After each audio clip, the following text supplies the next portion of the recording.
राज्यसभा में सोमवार को समाजवादी पार्टी की सांसद जया बच्चन उपसभापति हरिवंश पर भड़क गईं। हरिवंश ने चर्चा में शामिल होने के लिए जया का नाम पुकारते हुए कहा, श्रीमती जया अमिताभ बच्चन। इस पर सपा सदस्य ने कहा, सिर्फ जया बच्चन बोल देते तो काफी था।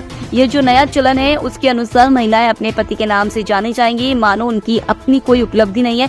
इस पर उप सभापति ने कहा, या आपका पूरा नाम लिखा है, आपकी बहुत उपलब्धि है। जया बच्चन बोलते तो काफी हो जाता। यहाँ पूरा नाम लिखा था इसलिए मैंने रिपीट किया। ये जो है कुछ नया तरीका निकला है कि महिलाएं जो है अपने पति के नाम से जानी जाएंगी, उनका कोई अस्तित्व नहीं है। क्योंकि यहाँ नाम दर्ज है। नहीं सर, इसलिए मैंने कहा उनकी कोई उपलब्धि नहीं है अपने में और अस्तित्व नहीं है। बड़ी विशिष्ट तो ये जो नया शुरू हुआ है। झारखंड के चक्रधरपुर में आज सुबह एक दर्दनाक ट्रेन हादसे की खबर सामने आई है। इस हादसे के बाद से मौके पर हर तरफ चीख पुकार मची हुई है। हादसे के बाद का वीडियो भी सामने आया। वीडियो में हादसे के बाद एक ऊपर चढ़ी ट्रेन की बोगियां नजर आ रही है। हादसे में 150 से अधिक यात्री घायल बताए जा रहे हैं। मौके पर एनडीआरएफ सहित अन्य बचाव दल पहुंच गए और रेस्क्यू ऑपरेशन किया जा रहा है। लोकसभा में राहुल गांधी ने बजट को लेकर पीएम मोदी की अगुवाई वाली सरकार पर कई गंभीर आरोप लगाए और नीतियों को लेकर सवाल भी खड़े किए। विपक्ष के नेता राहुल गांधी के आरोपों पर भारतीय जनता पार्टी के नेता और राष्ट्रीय प्रवक्ता सुधांशु त्रिवेदी ने जवाब दिया। सुधांशु त्रिवेदी ने कहा, धन की देवी लक्ष्मी और ज्ञान की देवी सरस्वती कमल पर ही विराजती हैं। ऐसे में कमल खिला रहेगा तो देश में समृद्धि बनी रहेगी। संसद के मानसून सत्र का मंगलवार 30 जुलाई को 7वां दिन है। आज केंद्र सरकार 6 नए बिल पेश कर सकती है। इसमें 90 साल पुराना एयरक्राफ्ट एक्ट बिल 1934 बदला जा सकता है। केंद्रीय वित्त मंत्री निर्मला सीतारमण आज लोकसभा में जम्मू कश्मीर का बजट पेश करेंगी। सत्र के छठे दिन संसद में बजट और दिल्ली हादसे की गूंज रही।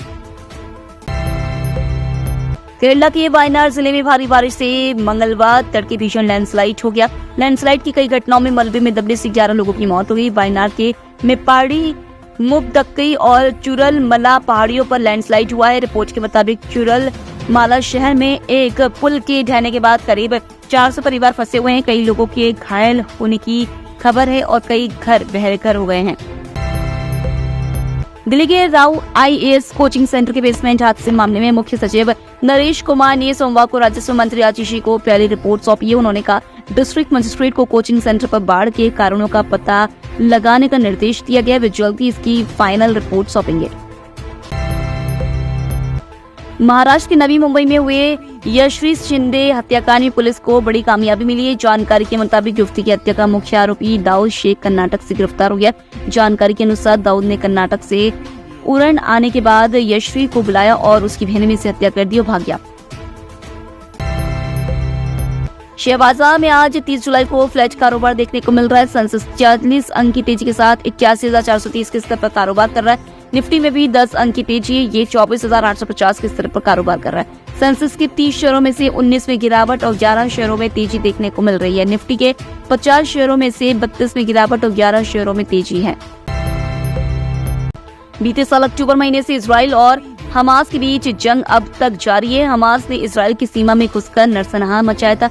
इसमें करीब 1200 इजरायली लोगों की मौत हुई थी। इजरायली ने गाजा पट्टी पर भीषण हमला बोला, जिसमें हमास द्वारा संचालित स्वास्थ्य विभाग के मुताबिक 35,000 से ज्यादा लोगों की मौत हो चुकी है। तुर्की के राष्ट्रपति रेसेप तैयप एर्दोगन इजराइल को सैन्य हमले की धमकी दी है।